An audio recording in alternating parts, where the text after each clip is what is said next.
কবিতার নাম দিয়েছি স্কুল জীবন। যখন পড়ি ক্লাস 1-এ তখন লাগে ভয়, ক্লাস 2-এ ওঠার পরেই কত আনন্দ হয়। ক্লাস 3-তে পড়তে পড়তেই ভরে উঠে যায়, বুঝতে পারি প্রাইমারি স্কুল এখন আর নাই। এখন শুধু হাই স্কুল, দেখবো এবার মজা। ক্লাস 5-এ উঠে সবাই স্যারদের ভয়ে সোজা। 6-7-এ উঠে আমরা এত বন্ধু পাই, তখন দেখি স্কুল জীবনে বন্ধুর অভাব নাই।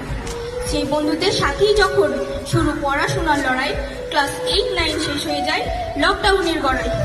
2 বছর গ্যাপ দিয়ে যেই স্কুল ফিরে পেলাম, ক্লাস 10-তে দেখে আমরা হতাশ হয়ে গেলাম। 10 ক্লাস পাশ করে যে উঠলাম 11-এ, জীবনে তখন বুঝতে পারলাম আসল আনন্দ কাকে বলে। এত আনন্দ ভালোবাসা কোথায় যে আর পাই, ক্লাস 12-এর শেষ বেলাতে সবই বোঝা যায়। আসলে স্কুলের প্রতি যখন লেগে যায় মন, তখনই আমরা বুঝতে পারি শেষ স্কুল জীবন। আজ সকল শিক্ষক শিক্ষিকাদের প্রণাম জানাতে চাই, স্কুল জীবনের শেষ দিনে পৌঁছে গিয়েছি তাই। এই বিদ্যালয় ছেড়ে আমরা চলে যাচ্ছি আজ, এখানে কাটানো স্মৃতিগুলো সব হৃদয়ে গেঁথে থাক।